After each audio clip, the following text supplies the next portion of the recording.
ঘটনা, এবং এই ঘটনাটি একটা ইমেইল। আমি সেই ইমেইলটা আপনাদেরকে পড়ে শোনাচ্ছি ঠিক যেভাবে আছে। আমি বলেছিলাম একটা ঘটনা শোনাবো, সেভাবেই পড়ছি। ঘটনাটা আমার কাছে বেশ, আমি পড়বো কি পড়বো না অনেকবার সিদ্ধান্ত নিতে আসলে আমার দেরি হয়েছে, কারণ ঘটনাটি বেশ অবিশ্বাস্য। সেই জন্যই তো আমি ওইটা আরেকবার বলবো আপনাকে, যে বিশ্বাস করা বা না করাটা কমপ্লিটলি আপনার ব্যাপার, এবং এটা আমারও ব্যাপার। আমি বিশ্বাস করবো কি না করবো এটা কমপ্লিটলি আমার ব্যাপার। তো যাই হোক, আমি যেটা করবো সেটা হচ্ছে ঘটনাটি পড়ে শোনাচ্ছি, যেভাবে লেখা আছে আমি সেভাবেই পড়ছি।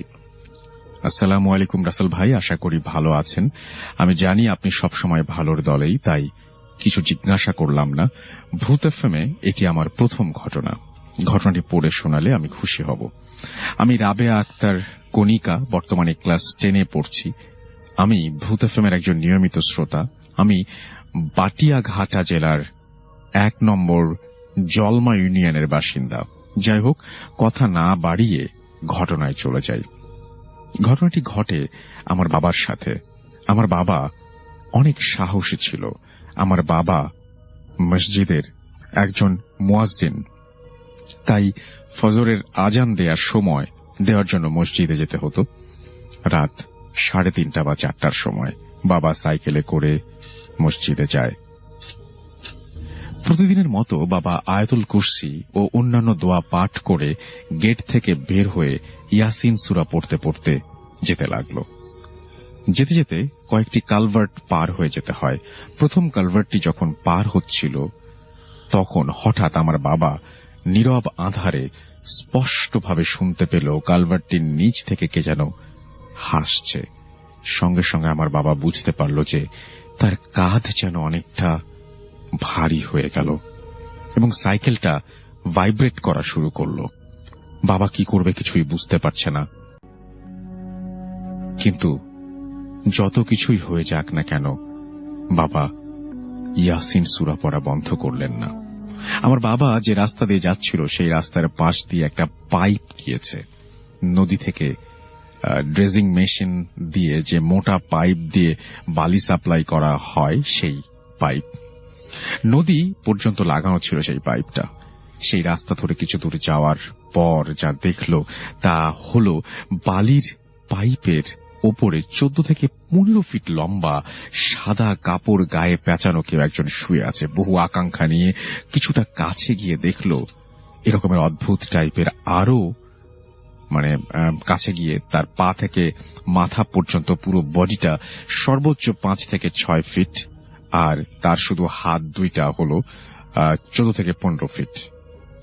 বিশ্বাস করবেন কিনা জানি না, বাবা যখন তার খুব কাছে, একদম কাছে গেল, তখন ভয়ঙ্কর জিনিসটি তার নিজের এক হাতের তালুর ওপর উঠে বসল। বাবা কোন রকম সেটিকে ক্রস করল। তারপর দ্বিতীয় কালভার্টের কাছাকাছি আসতেই সব নরমাল হয়ে গেল। বাবা মসজিদে গিয়ে আজান দিলেন, নামাজ পড়লেন, তারপর বাসায় এসে সবার সাথে ঘটনাটি শেয়ার করলেন।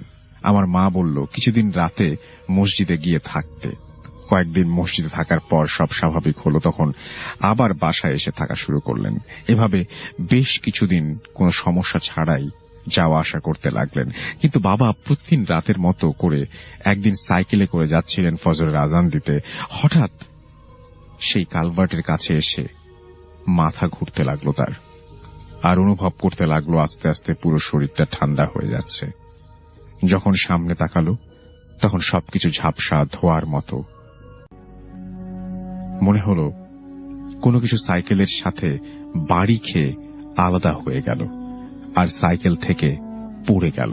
মজার ব্যাপার হলো ওই বস্তুটি যেটি সাইকেলের সাথে ধাক্কা লেগেছিল সেটির কোনো ওজন ছিল না। বাবা উঠে বসতে চাইল কিন্তু পারল না, যেন কোনো জড় বস্তু হয়ে গেছে।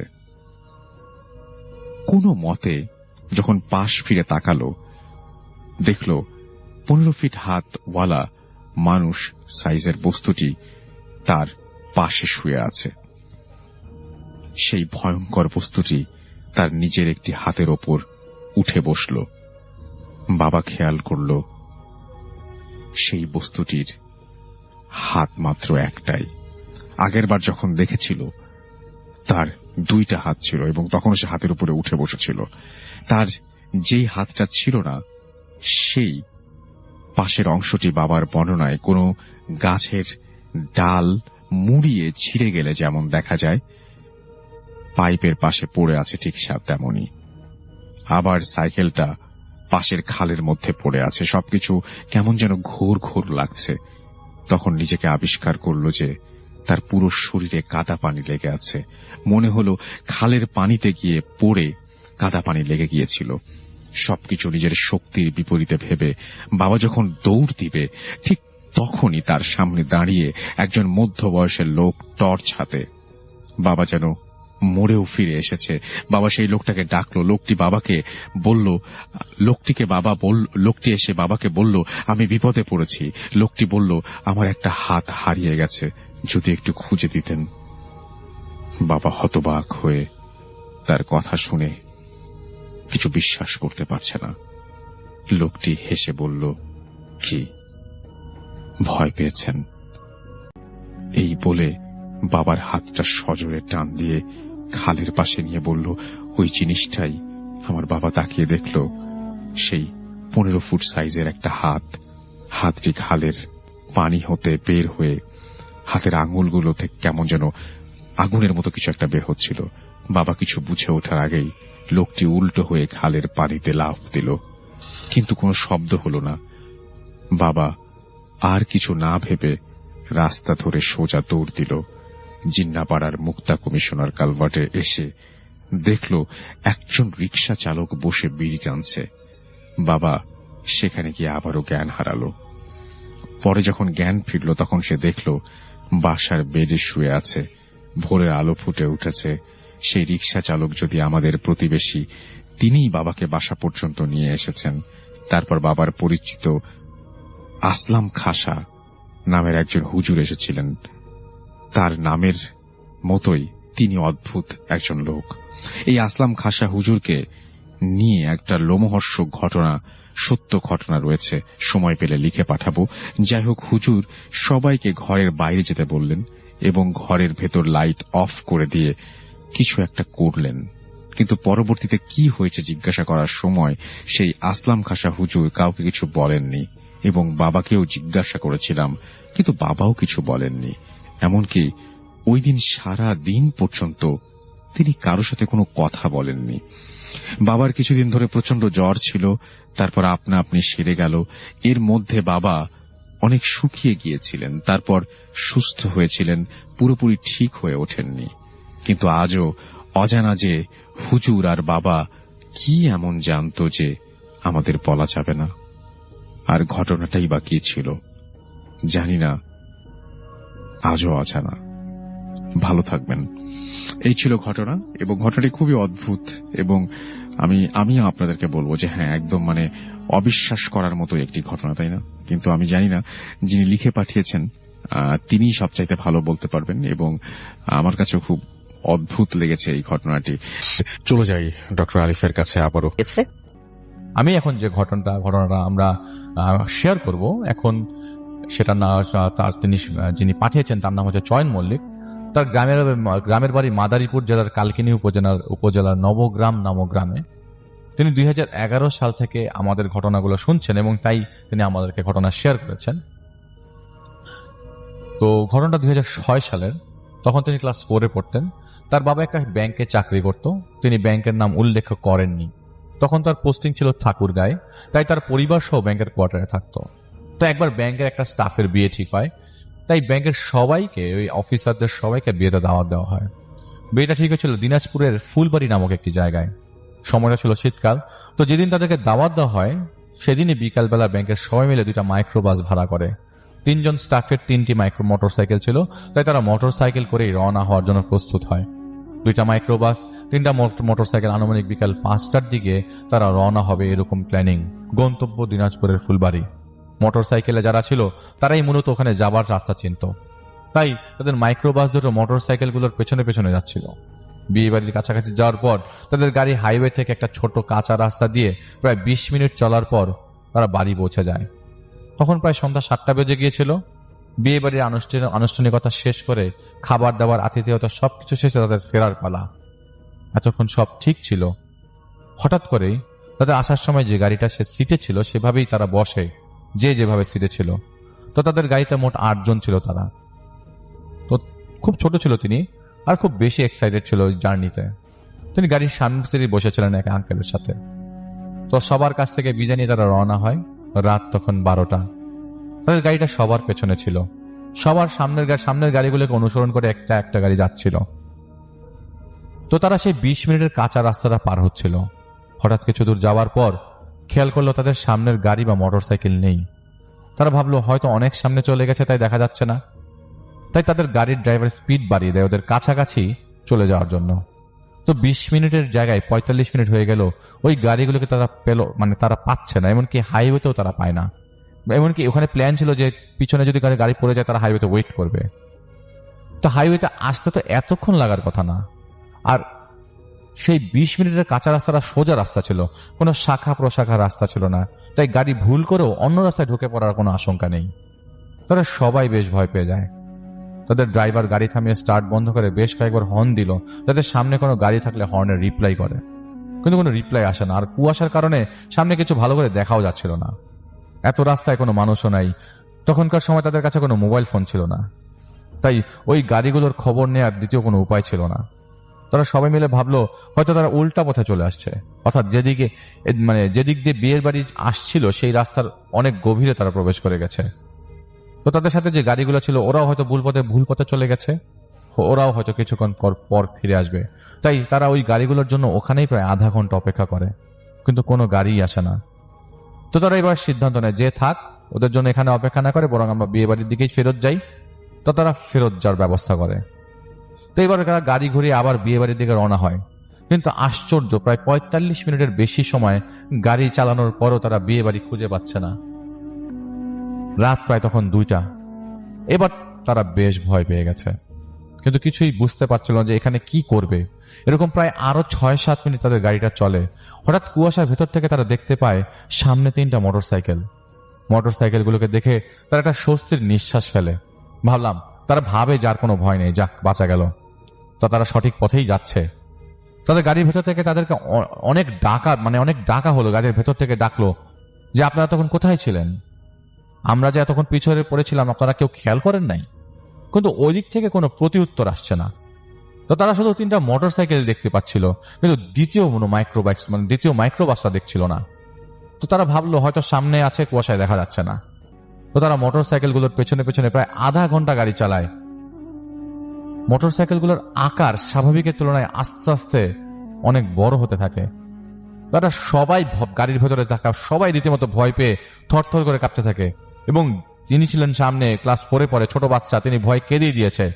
তাদের ড্রাইভার সাথে সাথে গাড়ি ব্রেক করে গাড়ি থামিয়ে দেয়। তারা গাড়ি থামানোর সাথে সাথে সেই মোটরসাইকেলগুলো থেমে যায়, কিন্তু মোটরসাইকেলগুলো তাদের সামনেই থাকে।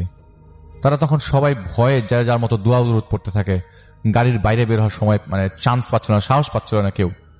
এভাবে কিছুক্ষণ পার হওয়ার পর তারা দেখে মোটরসাইকেলগুলো আস্তে আস্তে অদৃশ্য হয়ে যায়। তারা আবারও সৃষ্টিকর্তার নাম নিয়ে গাড়ি স্টার্ট করে। রাত তখন 3টা। এবার তাদের গাড়ি একা একাই চলছে। সামনে পিছনে কোনো গাড়ি নেই। দুপাশে শুধু ফসলের ক্ষেত, সামনে রাস্তা। এছাড়া তারা কিছুই দেখতে পাচ্ছে না। তাদের কোথায় যাচ্ছে, কোথায় ড্রাইভ করে যাচ্ছে তারা কিছুই জানে না। তারা শুধু হাইওয়ে খোঁজার চেষ্টা করছে। এভাবে আর 20 মিনিট চলার পর তারা হঠাৎ ভয়ে চিৎকার দিয়ে ওঠে গাড়ির ভেতর থেকে। সামনে 3টা কাঁচা রাস্তা, এবং 3টা রাস্তা 3টা লাশের খাটিয়া রাখা, এবং খাটিয়ার ভেতরে সাদা কাফনের পেঁচানো কি যেন রাখা আছে। রাস্তা দেখে ড্রাইভার হঠাৎ করে হার্ট ব্রেক করে। তিনি ভয়ে হামাগুড়ি দিয়ে সামনের সিটের উপর থেকে গাড়ির মাঝের সিটে চলে যায়, কারণ এই দৃশ্য তিনি দেখতে পাচ্ছিল না।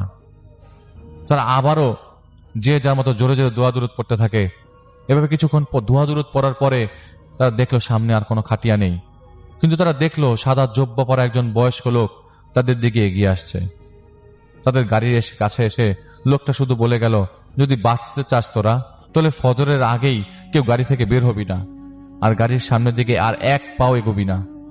এই বলে লোকটা অন্ধকারে মিলিয়ে যায়। এরপরে তারা গাড়িতেই বসেছিল। তো কতক্ষণ বসেছিল তারা জানে না, তিনি আর মনে করতে পারেননি। অনেকে ঘুমিয়ে পড়েছিল। হঠাৎ তারা ফজরের আজান শুনতে পায়। আস্তে আস্তে যখন দিনের আলো ফোটা শুরু করে, এবং কয়েকজন কৃষক আসছিল খেতে কাজ করতে। তারা তাদেরকে জিজ্ঞেস করে, কি হয়েছে আপনারা এখানে কেন? তো তারা সব ঘটনা বলে। সব শুনে তারা অবাক হয়ে বলে, ভাই এটা তো দিনাজপুর না, এটা তো বালিয়াডাঙ্গি। তারা সবাই শুনে থতমত খেয়ে যায়, দিনাজপুর থেকে বালিয়াডাঙ্গি কি করে তারা আসলো। যাই হোক, এরপরে এই রাস্তার ডিরেকশন নিয়ে তারা আস্তে আস্তে পরে বাসায় পৌঁছে যায়। এরপরে বাসায় ফিরে বাকিদেরকে জিজ্ঞাসা করলে তাদেরকে বলে, মানে তাদের ফেলে আসলো কেন তারা বলে। কিন্তু তারা বললো যে তারা হঠাৎ করে খেয়াল করলো তাদের পিছনে তাদের গাড়িটা, মানে সামনে যে গাড়িটা ছিল আর যারা ভিকটিম যে গাড়িটা, তাদেরকে আর পেছনে পায় নাই তারা। কিন্তু তারাও অনেক অনেক খোঁজাখুঁজি করেছে, কিন্তু গাড়িটা তারা খোঁজ পায় নাই। এই জন্য তারা তাদের মতো করে চলে আসে। তো এটা ছিল ঘটনা। তা এখন যেটা করব সেটা হচ্ছে সরাসরি চলে যাব আমরা আমাদের প্রথম অতিথি হিসেবে আছেন আজকে আফনান ভাই, তার কাছে চলে যাব এবং তার কাছ থেকে একটা ঘটনা শুনে আসবো। আশা করছি যে এই ঘটনাটা আপনাদের অনেক বেশি ভালো লাগবে। চলুন শুরুতেই চলে যায় আফনান ভাইয়ের কাছে। এই স্টোরিটি আমাকে পাঠিয়েছে ইন্ডিয়ার কলকাতা থেকে চন্দন বহ নামে আমাদের একজন লিসেনার। তিনি তার পরিচিত একজন ভাই, তার নাম হচ্ছে খালিক। এই খালিক ভাই, যার পুরো নাম হচ্ছে খালিক ইসমাইল, তো ওনার কাছ থেকে তিনি এই ঘটনাটি সংগ্রহ করেছেন। তো কথা না বাড়িয়ে সরাসরি চলে যাচ্ছি ঘটনায়। ঘটনাটির সময় ছিল 2014 সালের ডিসেম্বর মাস। ওই সময়ে ভারতের উত্তরপ্রদেশ রাজ্যের একটি কনস্ট্রাকশন কোম্পানি, তারা সৌদি আরবের দাম্মামের আরেকটি কোম্পানির সঙ্গে চুক্তি করে। তাদের চুক্তি অনুযায়ী সেখানে কনস্ট্রাকশন রিলেটেড কাজের জন্য প্রায় 350 কর্মীর প্রয়োজন ছিল। এই 350 কর্মীর একটি দল শুধু যে উত্তরপ্রদেশ থেকে এসেছে তা নয়, হরিয়ানা রাজ্যের আম্বালা জেলা থেকেও এসেছিল। উত্তরপ্রদেশ রাজ্যের সাহারানপুর, মুজাফফরনগর, এই সমস্ত জায়গাগুলোতেও সেই সমস্ত কর্মীরা ছিল এবং এদেরকে একত্র করা হয় প্রায় 350 জনের মতো। এর মধ্যে ডাক্তার ছিল, ইঞ্জিনিয়ার ছিল, কুক ছিল, ক্লিনার ছিল, নির্মাণ শ্রমিক ছিল, মানে পুরো একটা টিম হওয়ার জন্য যা যা লাগে সবকিছুর সমন্বয়ে এই 350 জনের একটি দল তৈরি করা হয়। তারা চলে যান সৌদি আরবের দাম্মাম শহর থেকে আরো প্রায় 15 কিলোমিটার ভেতরের একটি জায়গায়। সেখানে তাদের কাজের জন্য প্রায় 9টি বড় বড় বাড়ি নির্ধারণ করা হয়। এর মধ্যে একটি বাড়িতে তাদের অধিকাংশরাই থাকা শুরু করেন এবং ওই বাড়িটা আসলে মানে নির্মাণাধীন ছিল না, সেটা পুরোপুরি মানে ওয়েল ডেকোরেটেড, ওয়েল ফার্নিশড একটি বাড়ি ছিল। যার কারণে এই 350 জনের মধ্যে প্রায় 80% লোকই এই বাড়িতে তারা থাকা শুরু করে, আর অন্যরা অন্যান্য বাড়িতেও থাকতো এবং সেই সমস্ত জায়গায় কাজগুলো করতো আর কি। যাই হোক, যারা ওইখানে কাজের জন্য গিয়েছিলেন তাদের 90% ছিলেন মুসলিম। আর এই কোম্পানি, ইন্ডিয়ান যে কোম্পানি, এই কোম্পানির যিনি মালিক ছিলেন উনি সনাতন ধর্মাবলম্বী ছিলেন এবং টপ লেভেলের আরো 2 জন অফিসার তারা হিন্দু ছিলেন। যাই হোক, এই দলের মধ্যে যে কয়েকজন ইঞ্জিনিয়ার ছিল, এই ইঞ্জিনিয়ারদের মধ্যে একজন ছিলেন, তিনি ছিলেন খালিক ইসমাইল। এই খালিক ইসমাইল ভাই, উনি একাধারে কোরআনে হাফেজ ছিলেন। উনি দেওবন্দ মাদ্রাসা থেকে লেখাপড়া করেছেন এবং লেখাপড়া করার পরে উনি আবার ইঞ্জিনিয়ারিং পড়েছিলেন, যার কারণে উনি একই সাথে একজন কোরআনে হাফেজ এবং ইঞ্জিনিয়ার ছিলেন এবং খুব পরহেজগার, নামাজি কালামি মানুষ ছিলেন। তো দাম্মাম শহরের যেই জায়গাতে তাদেরকে নিয়ে যাওয়া হয়, সেখানে এই অল্প কিছু বাড়িঘর আর সরকারি কিছু স্থাপনা, অল্প কিছু দোকান এবং বাস স্ট্যান্ড ছিল। এছাড়া প্রায় 30-35 কিলোমিটারের মধ্যে অন্য কোনো স্থাপনা, কোনো দোকান, কোনো সরকারি অফিস আদালত কিচ্ছু ছিল না। 2014 সালের ডিসেম্বর মাসে যখন এই দলটি সেখানে যায়, তখন সৌদি আরবে কিন্তু শীতকাল। আর দাম্মাম মেইন শহর থেকে যেহেতু আরো প্রায় 15 কিলোমিটার ভিতরে তারা এসেছিলেন, সেই জায়গাটা মরুময় এলাকা ছিল। আর আমরা জানি যে মরুভূমিতে রাতের বেলা কিন্তু মাইনাসের নিচেও কখনো কখনো তাপমাত্রা চলে যায়। এটা অবশ্য সব জায়গাতে হয় না, তবে ওই জায়গাতে যারা ওই লোকজন যারা যারা যেখানে গিয়েছিলেন সেখানে যেহেতু এমনিতেও শীতকাল ছিল, রাতের বেলা প্রায় 9 ডিগ্রি সেলসিয়াসের তাপমাত্রার নিচেও কখনো টেম্পারেচার নেমে আসতো ওই সময়টাতে। যাই হোক, ওই সময় একটা শীতকাল ছিল। তো ওনারা কুদ্দুস প্যালেস নামক একটি বাড়িতে তারা সেখানে থাকা শুরু করে। কুদ্দুস প্যালেসের একটু বর্ণনা না দিলেই নয়। আমাকে যেভাবে চন্দনবহ বর্ণনা দিয়েছেন সেটি হচ্ছে যে এই প্যালেসটা এত বড় একটা বাড়ি ছিল যে বাইরের থেকে দেখলেই মানে আমরা আসলে কল্পনা করতে পারবো না। কারণ হচ্ছে যে নর্মালি আমাদের যে বাসা বাড়ি মানে ফ্লোর থেকে উপরের ছাদ এইটা সাধারণত 10 ফিটের হয়, কিন্তু ওই প্যালেসের কোনো কোনো মানে অধিকাংশ রুমগুলোতেই বা অধিকাংশ তলাগুলোতেই এর এভারেজ উচ্চতা ছিল প্রায় 30 ফিট বা কোথাও 35 ফিট, কোথাও 40 ফিটও ছিল। আর গ্রাউন্ড ফ্লোর যেটা, এই গ্রাউন্ড ফ্লোরটা এত বড় ছিল এবং এত উঁচু ছিল, প্রায় 100 ফুটের মতো উচ্চতা ছিল এই গ্রাউন্ড ফ্লোর এবং উপরের ছাদের। এই গ্রাউন্ড ফ্লোরেই একটি হলরুম ছিল, বিশাল সে হলরুম। সেই হলরুমে একসাথে প্রায় 8 থেকে 10,000 লোক সমবেত হতে পারত, কোনো প্রোগ্রাম করতে পারত বা সালাত আদায় করতে পারত। মানে এত বড় একটা হলরুম ছিল সেখানে। তো যাই হোক, ওনারা হলরুমে তো কেউ থাকা শুরু করেনি, ওনাদের জন্য আলাদা মানে বিশাল রুম সেখানে ছিল, লম্বা রুম। সেখানে এক রুমে প্রায় 70-80 জনও থাকা যেত। তো পুরো বাড়িতে তো আসলে তারা থাকা শুরু করেনি, তাদের জন্য নির্ধারিত কিছু জায়গায় তারা থাকা শুরু করেন। বেশ কয়েকটা রুমে তাদেরকে আবাসনের ব্যবস্থা করা হয়। যে এক একটা রুমেই আমি একটু আগেই বললাম যে সেখানে প্রায় 60 থেকে 70 জন এবং এর থেকেও বেশি লোক মানে তারা ঘুমাতে পারেন। এই রুমগুলোর মধ্যে কোনো ওয়াশরুম ছিল না, ওয়াশরুম ছিল রুমের বাইরে গিয়ে। বেশ কিছু ওয়াশরুম ছিল, কিন্তু প্রত্যেকটা মানে এই ওয়াশরুমের এগুলা মানে যাবতীয় জিনিসগুলো এগুলো সব রুমের ভেতরে না, অ্যাটাচ না, এগুলা বাইরে আর কি। হ্যাঁ, কেউ যদি ওয়াশরুমে যেতে চায় রুম থেকে হেঁটে গিয়ে বাইরে সেই ওয়াশরুমে যেতে হবে। মানে এইভাবেই ওই ঘরটা তৈরি করা আর কি। তো যাই হোক, ওনারা সেখানে থাকা শুরু করেন এবং ওইখানে থাকা যখন শুরু করেন তখন আমরা ওই সময়ে কিছু ঘটনা শুনতে পাই যে ওই থাকা অবস্থায় সেখানে যারা ছিলেন তারা ভয়ানক কিছু ঘটনার মুখোমুখি হন। শুরুর দিকে ঘটনাগুলো অতটা মারাত্মক ছিল না, স্বাভাবিক ছিল, কিন্তু ওনারা বুঝতে পারেন নাই। আস্তে আস্তে সেই ঘটনাগুলো তীব্র থেকে তীব্রতর হয় এবং একটা সময় সেটা ভয়ানক আকার ধারণ করে। চলে যাচ্ছি সেই ঘটনাগুলোতে, যে ঘটনাগুলো ওনাদের সাথে ঘটেছিল। এক রাত্রে ওনারা যখন ঘুমিয়েছিলেন, রাত প্রায় 1টা থেকে 1:30 এরকম একটা সময়, তখন হঠাৎ ওনারা শব্দ শুনছিলেন। যেহেতু শীতকাল ছিল, ফ্যান চালানো তো ছিল না, তো যার কারণে আশেপাশের সামান্যতম শব্দ মানে কানে আসাটাই স্বাভাবিক। তো ওনারা শব্দ পাচ্ছিলেন যে ওয়াশরুমে যে ট্যাপ গুলো আছে, তারপর বেসিনে যে ট্যাপ গুলো আছে, এই ট্যাপ গুলো ছাড়া, মানে ট্যাপ গুলো খোলা, পানি পড়ছে এবং পানির কলকল কলকল শব্দে চারদিকে মুখরিত হয়ে গেছে।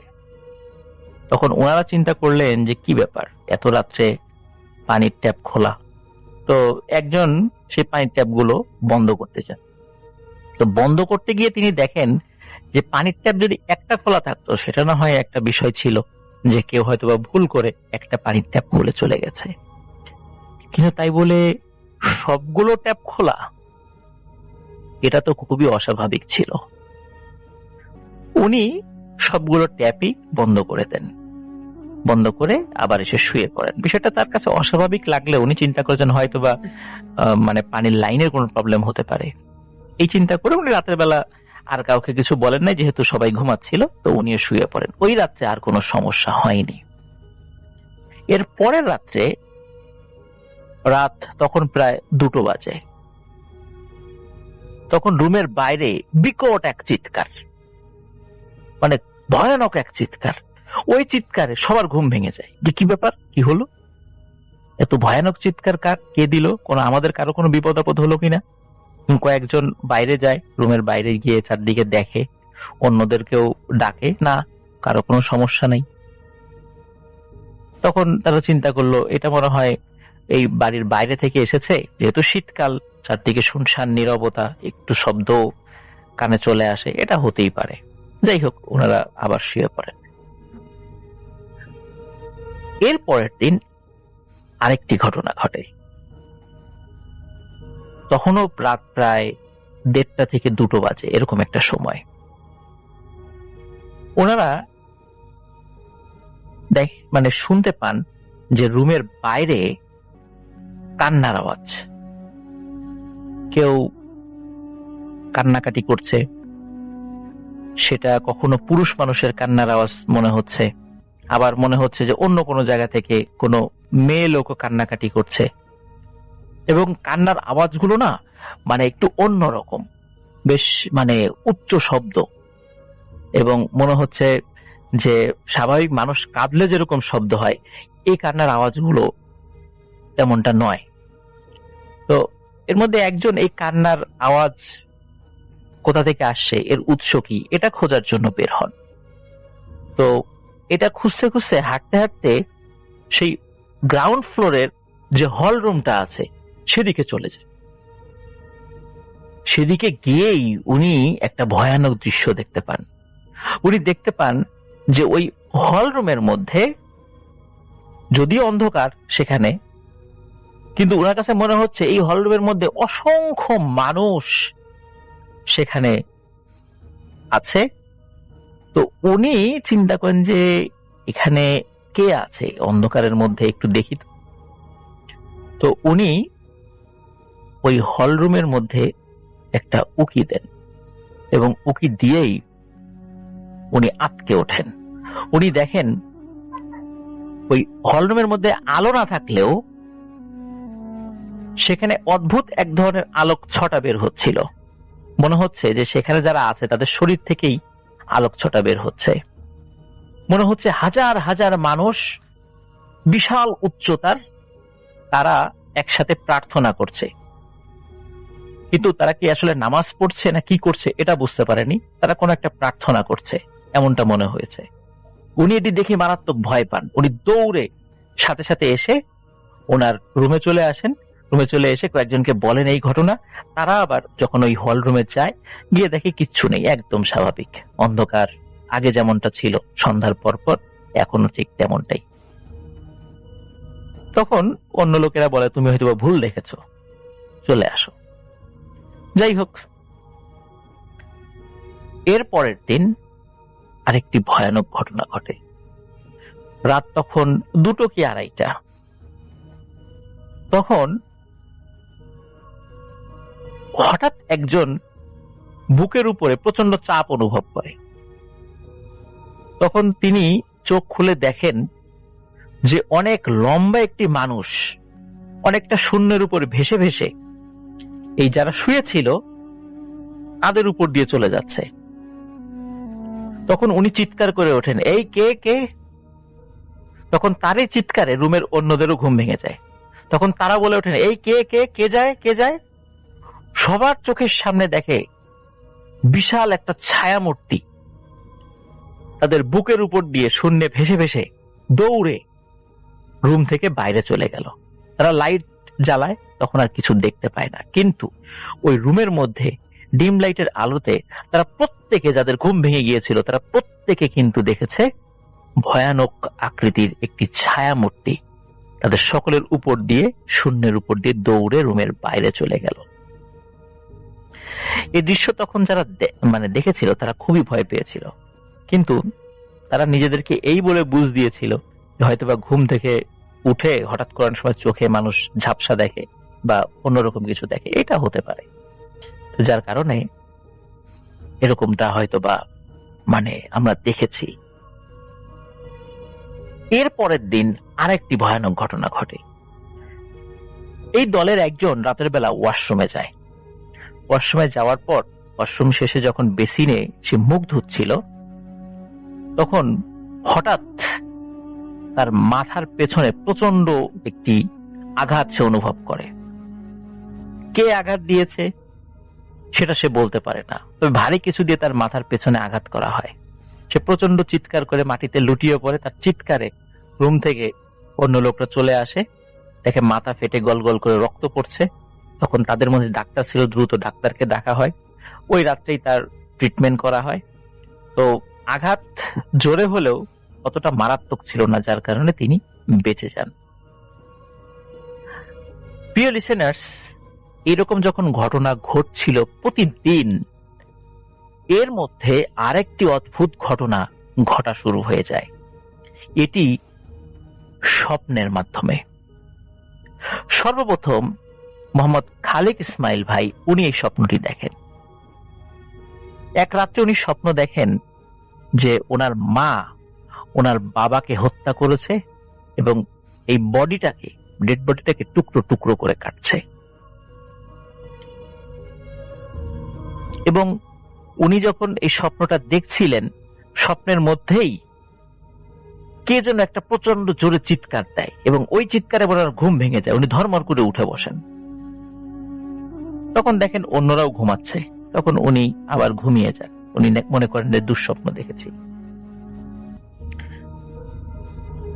পরের দিন সকালে তারা যখন নিজেরা কথা বলছিল, তখন অনেকেই ওই রাত্রে নিজেদের স্বপ্নের কিছু কিছু বিষয় নিজেরা আলোচনা করে। এর মধ্যে একজন স্বপ্ন দেখছে যে তার এক বোন আর এক ভাইকে, মানে আপন ভাইকে কেটে টুকরো টুকরো করছে। আর একজন স্বপ্ন দেখছে যে তাদের এক নিকট আত্মীয়কে আর একজন আত্মীয় গরম চুলার মধ্যে ধাক্কা দিয়ে ফেলে দিয়েছে এবং তাকে পুড়িয়ে হত্যা করছে। এইরকম ভয়ানক ও নৃশংস স্বপ্ন তারা দেখা শুরু করে, যা তাদের মানসিকভাবে বিপর্যস্ত করে ফেলে। তারা কি করবে কিছুই বুঝতে পারছিল না, কারণ তারা চাইলেই সেখান থেকে চলে যেতে পারছে না, কারণ অথরিটির একটা অনুমোদনের প্রয়োজন আছে। আর চাইলেও এখান থেকে কেউ বাড়িতেও চলে যেতে পারবে না, কারণ একটা চুক্তি ভিত্তিক একটা কাজের জন্য সবাই এসেছে এবং সেই কাজের জন্য তারা পেমেন্ট গ্রহণ করেছে। এখন চাইলেই তো যাওয়া যায় না, কিন্তু কি করা যায়? তখন মোহাম্মদ খালেক ইসমাইল ভাই, উনি চিন্তা করলেন যে আসলে এই বাড়িতে থাকার পর আমাদের সাথে একের পর এক ঘটনাগুলো ঘটছে, এই বিষয়টা একটু তদন্ত করে দেখার দরকার। তখন উনি সহ আরো 8 জন, মোট 9 জনের একটি দল উনি গঠন করেন যে আজ রাতে আমরা দেখব যে আসলে কি হয়। তো ওই রাত্রে একটা গভীর রাত্রে ওনারা যখন চিন্তা করেছেন যে আমরা যাব, তখন হঠাৎ ওনারা শোনে যে এই নিচের হল রুম থেকে মনে হচ্ছে গোলাগুলি, কামানের গোলার আওয়াজ, এরকম ভয়ানক শব্দ ওখান থেকে আসছে। তখন ওনারা তো আগে থেকে চিন্তা করেছেন যে আমরা তো ইনভেস্টিগেশনে যাব। তখন তারা চিন্তা করেন, চলো যাই, আমরা 9 জন মিলে ওই নিচের হল রুমে যাব, কি হয় ওখানে, কিসের শব্দ সেটা দেখতে চাই।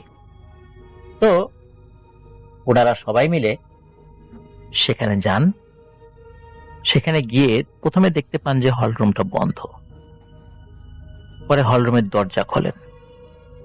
দরজা খোলার সাথে সাথে সবাই যে দৃশ্য দেখতে পান, এটা দেখার জন্য তারা মোটেও প্রস্তুত ছিলেন না। তারা দেখে প্রায় 40 থেকে 50 ফুট উচ্চতার এক একটি মানুষ, সবাই সাদা সফেদ জুব্বা পরা। তাদের শরীরের বিশেষ করে মুখমণ্ডল অস্বাভাবিক রকমের উজ্জ্বল, মনে হচ্ছে তাদের মুখ থেকে নূর বের হচ্ছে, আলো বের হচ্ছে, কিন্তু তাদের চেহারা অতটা স্পষ্ট নয়, আলোকছটা বেশি হওয়ার কারণে। এই দলের মধ্যে মহিলারাও রয়েছে, যারা প্রত্যেকেই কালো বোরখা পরা, কিন্তু মুখমণ্ডল খোলা।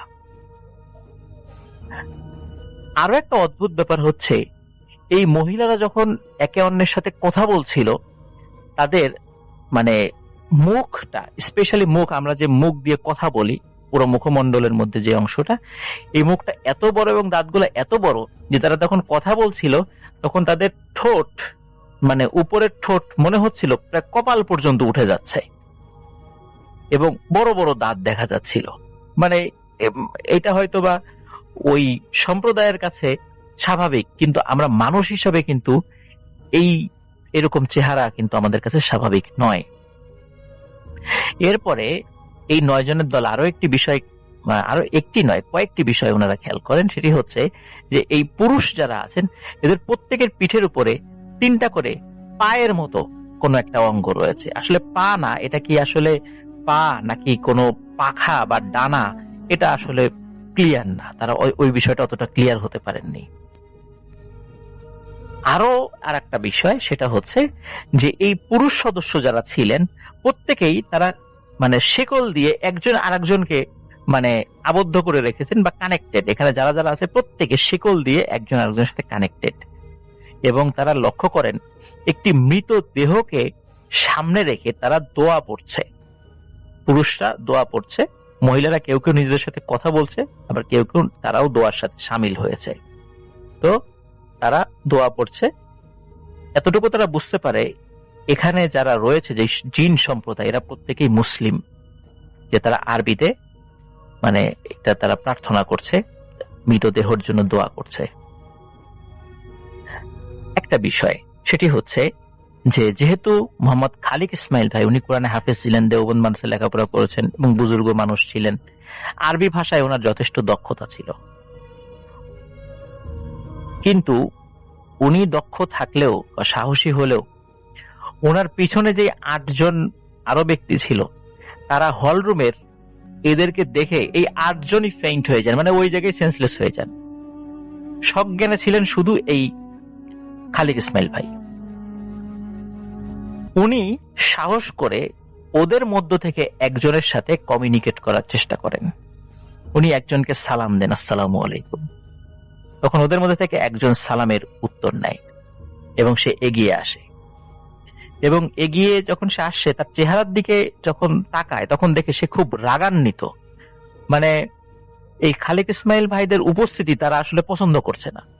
তখন উনি আরবি ভাষায় তাদের সাথে কথা বলেন, জিজ্ঞেস করেন যে আপনারা কারা। তখন তারা বলে আমরা আরবের মারিদ সম্প্রদায়ের জিন, আমরা এখানে উমাইয়া মানে খেলাফতের সময় থেকে আমরা এখানে রয়েছি, এই জায়গাতে আমরা রয়েছি। এখানে অনেক বড় প্রাসাদ হয়েছে, কিন্তু তারপরেও আমরা ওই উমাইয়া খেলাফতের সময় থেকে এখানে রয়েছি। এখানে একটি কথা বলে রাখা ভালো লিসেনার্স, উমাইয়া খেলাফত যেটা হযরত ওসমান রাদিয়াল্লাহু আনহু প্রতিষ্ঠা করেছিলেন, যেটা 661 সাল থেকে 750 সাল পর্যন্ত বহাল ছিল। তো ওনারা উমাইয়া খেলাফতের সময় থেকেই এই জায়গাতে রয়েছেন, এটা বলেন। এই কথাগুলো যখন জাস্ট অল্প সময়ের জন্য মানে আলোচনা হচ্ছে, তখন খালিক ইসমাইল ভাই উনি খেয়াল করেন যে জিনদের মধ্যে থেকে আরো অনেকেই তারা এই খালিক ইসমাইল ভাইয়ের দিকে এগিয়ে আসছে। এবং এগিয়ে আসছে এই কারণে যে ওই একজন কথা বলছে, তার সাথে তার পেছনে তারা জড়ো হচ্ছে এবং প্রত্যেকের চেহারায় ভয়ানক মানে রাগের ছাপ, বিরক্তির ছাপ। খালিক ইসমাইল ভাই এর মধ্যে আর একটা ভয়ানক বিষয় লক্ষ্য করেন, সেটি হচ্ছে যে আগে মানে শুরুতে ওনারা যে পরিমাণ এই সম্প্রদায়ের লোকদেরকে দেখেছিলেন, জিন বা মারিদ সম্প্রদায়ের জিনদেরকে দেখেছিলেন, এরা মনে হচ্ছে যে দ্রুত তাদের সংখ্যা বৃদ্ধি পাচ্ছে। এবং আরেকটা বিষয় খেয়াল করেন যে যখন হলরুমের জায়গা পূর্ণ হয়ে গেছে, সংখ্যা বৃদ্ধি পেতে পেতে, এবার এই প্রায় 40-50 ফুট উচ্চতার এই জিনেরা এরা কি করছে, টিকটিকির মতো দেয়াল বেয়ে বেয়ে জড়ো হচ্ছে এবং শুধু বাড়ছে, সংখ্যাটা শুধু বাড়ছেই। টিকটিকির মতো দেয়াল বেয়ে বেয়ে যখন জড়ো হচ্ছে এবং তারা আস্তে আস্তে কি হচ্ছে, এই খালিক ইসমাইল ভাইদের দিকে আসছেন। খালিক ইসমাইল ভাই উনি তখন আর সাহস ধরে রাখতে পারেননি। উনি আসলে যে কি দোয়া পড়বেন আর কি বলবেন, উনি জাস্ট একটা শব্দ ওনার মুখ দিয়ে বের হয়েছিল, চিৎকার আকারে বের হয়েছিল, সেটা বিসমিল্লাহ। বিসমিল্লাহ বলে জোরে এক চিৎকার দিয়েছিলেন। উনি দেখেন যখনই চিৎকার দিয়েছেন, তখনই এই যে যত জিনরা এরা কি হয়েছে, সব মনে হচ্ছে এই ফ্লোরের মধ্যে ঢুকে যাচ্ছে। দাপ ধূপ দাপ ধূপ শব্দ করে ফ্লোরের মধ্যে তারা ঢুকে যাচ্ছে এবং অল্প কিছু সময়ের মধ্যেই পুরো হলরুম একদম শুনশান নীরবতা। এরপরে উনিও সেন্সলেস হয়ে পড়ে যান। সকালবেলা তাদেরকে উদ্ধার করা হয়। যখন অথরিটিকে এই বিষয়গুলো জানানো হয়, তখন অথরিটি বলেন যে এই বিল্ডিং আর থাকার দরকার নাই, আমরা সবাই অন্য বিল্ডিং এ চলে যাব। ওই দিনই সবাইকে অন্য আর একটা বিল্ডিং এ শিফট করা হয়। এরপর তাদের সাথে আর কোনো ঘটনা ঘটেনি। প্রিয় লিসেনার্স, এই মারিদ জিন এরা আসলে কারা? এই মারিদ জিনের উৎপত্তি আসলে সমুদ্র থেকে। আরবে এই মারিদ জিন খুব নামকরা এবং শক্তিশালী জিন হিসেবে পরিচিত। মারিদ জিনরা সাধারণত স্থাপত্য শিল্পে খুব দক্ষ হয়, মানে তারা নির্মাণ কাজে তারা খুব দক্ষ হয়। এটা আরবের মানুষরা তারা মোটামুটি সবাই জানে মারিদ জিন সম্পর্কে। আর মারিদ জিন এরা খুব দীর্ঘ, সামুদ জাতির মতো দীর্ঘকার, মানে তাদের দেহ হয় এবং তাদের শরীরে অনেক শক্তি থাকে। মারিদ জিনকে সাধারণত বশীভূত করা যায় না, এরা অত্যন্ত শক্তিশালী। এরা যদি কোনো মানুষকে আছর করে, তখন তাকে অসুস্থ বানিয়ে ছাড়ে, মানে খুব ভয়াবহ রকমের অসুস্থ হয়ে যাবে, সে মারাও যেতে পারে। আর সমুদ্রে অনেক মারিদ জিন থাকে, আবার যারা স্থলভাগে থাকে তারা দেখা যাচ্ছে যে কোন জায়গায় ঝোপঝাড় বা ডোবা নালা, এই সমস্ত জায়গায় এই মারিদ জিনেরা থাকে আর কি। এরা শিক্ষিত হয়। আর একটা ভয়ানক ব্যাপার হচ্ছে যে আরবের লোকেরা একদম সামুদ্রিক এক ধরনের মাছ আছে, এটা একটা পৌরাণিক মাছ, এটা খুব বিভৎস ভয়ানক আকৃতির একটা মাছ, এটাকে দ্য বাহামাট বলা হয়। এই মাছের একটা ছবি নেট থেকে আমি সংগ্রহ করেছি, যেটা আমাদের কমিউনিটি পোস্টে দেয়া থাকবে, আপনারা দেখে নেবেন। তো আরবের লোকেরা বিশ্বাস করে যে এই মারিদ জিনের চেহারার সাথে এই মাছের একটা মিল আছে, অথবা এই মাছও এই মারিদ জিন সম্প্রদায়েরই কেউ। আপনারা ওই ছবিটা দেখলে বুঝতে পারবেন যে মারিদ জিন আসলে কতটা ভয়ানক হতে পারে। প্রিয় লিসেনার্স, এই মারিদ জিনের ঘটনাটি আমাদেরকে চন্দনবহ যে ভাই আমাদের লিসেনার, আমাদের আফনান দা হরর ওয়ার্ল্ড ইউটিউব চ্যানেলের একজন নিয়মিত লিসেনার, উনি এই ঘটনাটি পাঠিয়েছেন। আর খালিক ইসমাইল ভাই এখনো জীবিত আছেন, ভালো আছেন, তো ওনার কাছ থেকে ঘটনাটি সংগ্রহ করা হয়েছে। সঙ্গত কারণে সৌদি আরবের সেই কোম্পানি এবং উত্তরপ্রদেশের যে কোম্পানির সঙ্গে চুক্তি হয়েছিল, এই দুই কোম্পানির নাম আমাকে বলেননি, তিনিও গোপন রেখেছেন।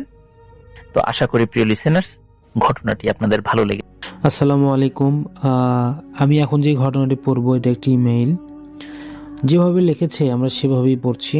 আজকে আমাদের কাছে 2টা মেইল আছে, তো আমরা এই মেইলটি পড়ার পরে ডক্টর আলিফ ভাইয়ের ঘটনা শুনবো এবং তারপর আর যে রাসেল ভাইয়ের ঘটনা শুনবো, তারপরে গিয়ে লাস্ট আর একটা ইমেইল পড়বো। চলুন সরাসরি ঘটনায় যাওয়া যাক। শহরের এক ব্যস্ত হাসপাতালে ডিউটি শেষ করে ফিরতে ফিরতে রাত প্রায় 1:30টা বেজে গিয়েছিল আনিকের। রাস্তা একদম জনশূন্য সে সময়। শীতের কুয়াশায় স্ট্রিট লাইটগুলো আবসা আবসা দেখাচ্ছে। অনেক তার বাইক নিয়ে যখন পুরনো শ্মশান ঘাট সংলগ্ন রাস্তাটা পার হচ্ছিল, হঠাৎ দেখলো রাস্তার মাঝখানে সাদা শাড়ি পরা এক নারী দাঁড়িয়ে আছে। অনেক বাইক থামালো এবং সে ভাবলো এই মাঝরাতে কোনো মানুষ হয়তো বা বিপদগ্রস্ত হয়েছে। কাছে যেতেই দেখলো সেই মেয়েটির মুখ খুব ফ্যাকাশে, আর সে এক নাগারে ফুপিয়ে ফুপিয়ে কাঁদছে। এবার অনেক জিজ্ঞেস করলো তাকে যে আপনি এই রাতে কি করছেন, কোনো বিপদ? মেয়েটি কোনো কথা না বলে শুধু সামনের দিকে আঙ্গুল দিয়ে ইশারা করলো। অনেক দেখলো সামনে এক বিশাল পুরনো বটগাছ। সে ভাবলো হয়তো ওই দিকে মেয়েটির বাড়ি হবে। দয়া করে সে বলল, আসুন, আর কাঁদতে হবে না, আসুন আমার বাইকে উঠুন, আমি আপনাকে পৌঁছে দিচ্ছি আপনার বাসায়। মেয়েটি কোনো কথাই বলল না। মেয়েটি বাইকের পিছনে বসলো, কিন্তু অনেকের মনে হলো পিছনের সিটটা যেন একটু ভারী হলো না। মনে হচ্ছে কেউ বসে নাই, সেখানে বসেইনি। অনেক আস্তে আস্তে কি যেন মানে ভেবে তার শির দ্বারা দিয়ে এক হিম শীতল স্রোত বয়ে যাচ্ছে। সে বাইক চালানো শুরু করলো, কিন্তু আয়নায় সেই মেয়ের মুখ দেখা যাচ্ছে না। এরকম অনেক ঘটনাই ঘটেছে। পিছনে কেউ আমি তুলেছি, কিন্তু পিছনে কাউকে দেখা যাচ্ছে না, আয়নার প্রতিফলন নেই বা সিট ফাঁকা, কিন্তু সে স্পষ্টভাবে শুনতে পাচ্ছে যে তার কাঁধের কাছে কেউ একজন নিঃশ্বাস ফেলছে। ভয়ে অনেকের হাত কাঁপতে শুরু করলো। সে জোরে বাইক চালিয়ে বটগাছের কাছে আসতেই পিছন থেকে এক অমানসিক ঠান্ডা গলায় আওয়াজ এসলো, ভাইয়া আমি এসে গেছি। অনেকে এবার বাইক থামিয়ে পিছনে তাকিয়ে দেখলো কেউ নেই, কিন্তু বাইকের সিটের উপর পড়ে আছে একটা ভেজা বেলি ফুলের মালা মনে হয়। যাই হোক, সে মালা সাধারণত মৃতদের দেহে বা গলায় দেওয়া হয়, আর বাতাসের ঝাপটায় ভেসে আসছে পচা মাটির তীব্র গন্ধ। অনেকারই এক মুহূর্ত সেখানে দাঁড়ায়নি। পরের দিন সকালে সে খবর পায় ঠিক 1 বছর আগে ওই দিনে ওই নির্দিষ্ট সময়ে ওই বটগাছের নিচে এক মেয়ে পথ দুর্ঘটনায় মারা গিয়েছিল। এটা ছিল আমাদের অনেক ভাইয়ার বাইক চালানোর ক্ষেত্রে এক ভয়ঙ্কর ঘটনা। সবাই বলেছিল যে ভয়ঙ্কর অনেক ঘটনা আছে, আমরা আপনাদেরকে পাঠাবো ঘটনাগুলো, এবং ছোটো ছোটো ঘটনা অনেকে মেল করে পাঠিয়েছে। এটা অনেক ভাইয়ার ছোট্ট একটা ঘটনা ঘটেছে এবং বলেছে ভাইয়া আমার জীবনে এতটুকুই ঘটেছিল, এতটুকুই যদি তুলে ধরতেন খুবই ভালো লাগতো। তো আমরা সবার মেল পড়ি। চলুন এখন সরাসরি ডক্টর আলিফ ভাইয়ের ঘটনায় চলে যাই। আসসালামু আলাইকুম লিসনার্স, আমি ডক্টর আলিফ। আশা করছি আপনারা সবাই ভালো আছেন, সুস্থ আছেন। আমরা যার ঘটনা শেয়ার করবো তার নাম হচ্ছে আফরিন পারভেজ। তিনি কুষ্টিয়া থেকে আমাদেরকে ঘটনাটি শেয়ার করেছেন এবং তিনি আগেও একবার আমাদেরকে ঘটনা শেয়ার করেছিলেন, একটি কবরস্থানের সাথের ঘটনা, এটা কবরস্থানের সাথে আম গাছের ঘটনা। তো ঘটনা শুরুর আগে কিছু ইনফরমেশন তিনি দিতে যাচ্ছেন, যেটার গোপনীয়তা তার এই এলাকার নাম এবং গ্রামের নাম উল্লেখ করছেন না, থানার নাম। তো তার বাবার গ্রামের বাড়ি হচ্ছে রাজশাহী, তবে তিনি শুনেছেন যে তাই জন্মসূত্রে নাকি রাজশাহীর বাসিন্দা না, জন্মসূত্রে তারা নাকি দিনাজপুরের বাসিন্দা। অনেক বছর আগে তাদের দাদারা নাকি বাণিজ্য করতে এসে মাত্র কয়েক টাকার বিনিময়ে তাদের বর্তমানের গোটা গ্রামটা নাকি কিনে নেন তৎকালীন সেখানকার ক্ষমতাশালী কারো একজনের কাছ থেকে। তো দুর্ভাগ্যবশত তার নামটা তার মনে নেই, তবে ছদ্মনাম হিসেবে তারা ওনাকে আশরাফ কাজী বলতে পারি ঘটনার সুবিধার্থে। ওনার সাথে এই গ্রামে আসা নিয়ে একটি ঘটনা আছে যা পরবর্তীতে কোনো একটা এপিসোডে আমরা শেয়ার করব। গত এপিসোডে তিনি তার ঘটনায়, মানে গত এপিসোড নয়, আগে একটা ঘটনায় তিনি তার ঘটনার মধ্যে একটি পুকুরের কথা উল্লেখ করেছিল। সেই পুকুরকে নিয়ে আজকের ঘটনা। তিনি ছোটবেলায় অনেক দুরন্ত স্বভাবের ছিল। ঘটনাটা ঘটে যখন তিনি ক্লাস 3-তে পড়েন। পড়াশোনায় তেমন তিনি মনোযোগী ছিলেন, মানে যেমন মনোযোগী ছিলেন তেমন খেলাধুলাতে মনোযোগী ছিলেন। খেলা করার নেশা তার অনেক ছিল এবং স্কুল ছিল এবং বাড়ি ছিল। খেলা শেষ করে তিনি সন্ধ্যায় বাড়ি ফিরতেন, এরকম যে খেলা শেষ করে সন্ধ্যায় বাড়িতে ফেরা। প্রথম অবস্থায় তার আম্মা খুব বকা দিত, পরে সেটা আবার ঠিক হয়ে যায়। তো এরকম ভাবেই তার দিনগুলো কাটছিল। একদিন কোনো এক কারণে টিফিন টাইমে স্কুল ছুটি দিয়ে দেয়। তো টিফিন টাইমে ছুটি দেওয়ার সময় তারা কেউ আর সেদিন খেলাধুলা করে না, যে যার বাড়িতে চলে যায়। তখন হয়তো ঘড়িতে সময় হবে দুপুর 1:30 থেকে 2টা। তিনি সাধারণত এই সময় বাড়ি আসতো না এবং নর্মালি আসলেও সেটার সাথে তার আম্মা তাকে গোসল করতে নিয়ে যেত। তো প্রচন্ড গরম থাকে সেদিন প্রচন্ড গরম থাকার কারণে তাদের যে নিজস্ব পুকুর আছে সেটার পানি সম্পূর্ণ শুকিয়ে যায়। তো গোসল করতে যেই পুকুরটার কথা আমরা বলছি সেই পুকুরটাতে যেতে হতো।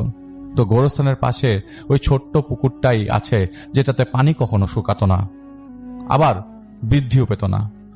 তো তার আম্মার মুখে প্রায় সময় শুনেছে যে সেখানে খারাপ কিছু আছে। সেই পুকুরের নির্দিষ্ট একটা কোনায় নাকি অন্য কিছু আছে, যেটা অন্য কোথাও অন্য কোনায় গেলে ভুল করেও যেত না, মানে সবাই ওই কোনায় ভুল করেও যেত না। অনেক বছর আগে সেই কর্নারে নাকি এক ব্যক্তি হাত মুখ ধোয়ার জন্য গিয়েছিল। অদৃশ্য কিছু একটা তাকে টেনে নেয়।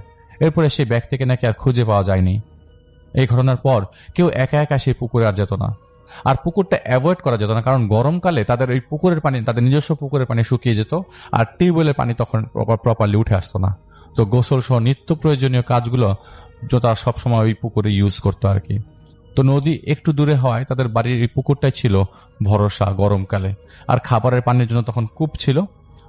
তো ঘটনায় আসি, সেদিন ছিল প্রচন্ড গরম। তিনি স্কুল থেকে এসে বই রেখেই দৌড় দিয়ে এক পুকুরের উদ্দেশ্যে গোসল করার জন্য যায়। তার আম্মা পেছনে পেছনে আসতে থাকে না, বলতে থাকে, একা যাস না, আমি আসতেছি। তো সেদিকে তিনি কান না দিয়ে তিনি দৌড়ে পুকুরে 1 মিনিট ওয়েট না করে পানিতে লাফ দিয়ে দেয়। আর লাফ দিয়েছে সেই নিষিদ্ধ জায়গার একটু কাছাকাছি। আর ঘটনা ঘটলে ঠিক তখনই, ঘটনা ঘটে ঠিক তখনই পুকুরে লাফ দিয়ে ডুব দেওয়ার সময় তার মনে হচ্ছিল তিনি কারো কাঁধের উপরে লাফ দিয়েছে। তার শরীরে খুব ঠান্ডা লাগতে লাগলো শরীরটা। তাড়াতাড়ি করে উঠে পুকুরের ঘাটে বসেছিল তিনি। ততক্ষণে তার আম্মা তার পাশে চলে এসছে। তার আম্মা এসে বকা দিচ্ছিল এবং তার হাত দিয়ে দেখে তার শরীর গায়ে জ্বরে পুড়ে যাচ্ছে। তার আম্মা হয়তো কিছুটা বুঝতে পেরে সেখান থেকে তাকে বাড়িতে নিয়ে আসে। বাড়ি এসে তার আম্মা সাথে সাথে তার মসজিদের ইমামকে ডেকে পাঠান তার বাবাকে দিয়ে। কিছুক্ষণ পর উনি এসে তাকে জিজ্ঞেস করে কিছু দেখেছে কিনা। তো তিনি কিছু বলেন না, তিনি শুধু চুপচাপ বসেছিলেন। হুজুর তাকে ধরতে গেলে তিনি চোখ গরম করে নিষেধ করে দেয়। সেটা অদেখা করে দিয়ে হুজুর তার কপালে হাত রেখে কিছু একটা পরে তার শরীর বন্ধ করে দিয়ে যায় আর পানি পড়া দিয়ে বলেন তিনি নামাজের পর যেন তার মুখে এটা যেন ছিটানো হয়, আর বলেন যে 3 দিন পর তিনি আবার আসবেন। তো শরীর বন্ধ করার পর আর পানি ছেটাবার পর তিনি অনেকটা নর্মাল হয়ে যায়। এই ঘটনার কয়েকদিন পর তাদের স্কুলে গরমে ছুটি দিয়ে দেয়। তো তখন সারাদিন তিনি বাসায় থাকতেন আর বাড়িতেই খেলাধুলা করত। একা একা কোথাও যেতে পারতো না, একা গেলেই মনে হতো কে যেন তাকে ধরে নিয়ে যাচ্ছে। এভাবেই সময় কাটতে লাগলো তার।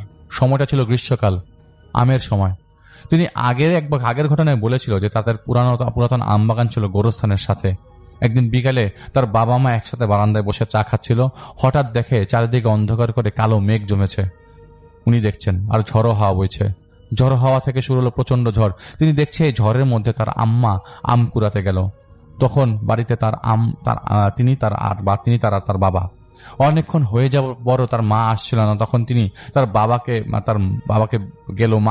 গেল তার মাকে খুঁজতে। তখন তিনি বাড়িতে একা। এর মাঝেই বিদ্যুৎ চলে যায়। তিনি খুব ভয় পেয়ে যায়। তিনি কিছু না ভেবেই 1 লাফ দিয়ে বারান্দা থেকে উঠোনে নামে এবং 1 ছুটে বাড়ির বাইরে চলে যেতে যায়। যখন তিনি দৌড় দেয় তার মনে হচ্ছিল তাকে কেউ ডাকছে। দৌড় না দেওয়ার জন্য নিষেধ করছে। একবার পেছনে ফিরে দেখে আবছা একটা ছায়া তাকে ধরতে আসছে। এরপর তার আর কিছু মনে নেই। যখন তিনি চোখ খোলেন তখন তিনি দেখেন তার সব আত্মীয় স্বজনরা তাকে ঘিরে রেখেছে। তার মা তার সামনে বসে অঝরে কাঁদছে। তার বাবা হুজুরের কাছে বসে মোনাজাত করছে। তিনি কিছুই বুঝতে পারছিলেন না। হঠাৎ করে তার বাড়িতে এত মানুষ কেন, আর তিনি এইভাবে শুয়ে আছে কেন, তার শরীরে এত কাদামাটি কেন, কিছুই বুঝতে পারছিলেন না তিনি। আর হুজুরই বা কেন আসলো? তিনি তাদের বাড়ির বারান্দায় বসেছিল তার বাবা মার সাথে। তাহলে এই অবস্থা তার কে করলো তার এই অবস্থা? সবকিছু এলোমেলো হয়ে যাচ্ছে। তিনি আরো লক্ষ্য করলো যখন শুনলো যে তিনি কাল সন্ধ্যা থেকে নিখোঁজ। সারা রাত ধরে সবাই নাকি তাকে অনেক খোঁজাখুঁজি করেছে। গোরস্থান, মসজিদ, আশেপাশে সব জায়গায় খোঁজা হয়েছে, কিন্তু তাকে কোথাও খুঁজে পাওয়া যায়নি। সেই পুকুর ঘাটেও খুঁজেছে অনেকবার, কিন্তু পায়নি। অথচ সেই পুকুর ঘাটেই তাকে পাওয়া যায় ঠিক ফজরের আজানের সময়। সবাই খুব অবাক হয়, কারণ সেই ঘাটে অনেক খোঁজাখুঁজি করা হয়েছে তখন। তিনি কিছুই বুঝতে পারেনি আসলে ব্যাপারটা কি হয়েছে। আসলে তার কিছু মনেও নাই। পরে যতটুকু তিনি শুনেছিলেন ঘটনা এরকম, তার বাবা মা একসাথে বসে কিছুক্ষণ আগে চা মুড়ি খাচ্ছিল।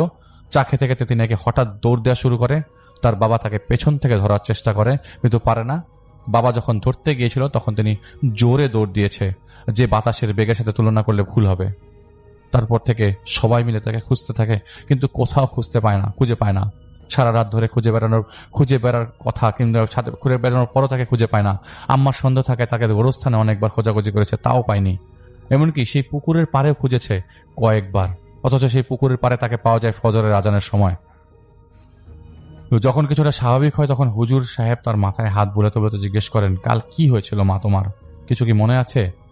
তিনি শুধু একটা কথাই বলতে পারছিল যে কাল সন্ধ্যায় যখন আব্বা আম্মা বসেছিল তখন হঠাৎ করে খুব জোরে ঝড় আসে। ঝড়ের মধ্যে আম কুড়াতে তার মা বের হয়ে যায়। তার মাকে ফিরতে দেরি হলে তার আব্বা খুঁজতে বের হয়। এরপরে তিনি বাড়িতে একা ছিল। এরপরের ঘটনা তার সবাই একটু আগে বললামই। তো সবাই ঘটনা শুনে খুব অবাক হয়ে যায়, কারণ কাল কোনো ঝড়ই আসে নাই। আর যখন তিনি দৌড় দিচ্ছিল তখন নাকি তার আব্বা আম্মা তার সামনে ছিল। তার আব্বাই তাকে আটকানোর চেষ্টা করছিল। সব শুনে হুজুর বলেন, ভয়ানক কিছু একটা হতে পারে, হয়তো শয়তান বা তার পূজারি টাইপের কিছু একটা, সে অনেক শক্তিশালী। এটা আমার দ্বারা সম্ভব না, আমি কিছুদিনের জন্য আটকাতে পারবো। আপনারা চেষ্টা করেন খুব তাড়াতাড়ি একটা ভালো আলেমকে নিয়ে মেয়েকে ঠিক করার।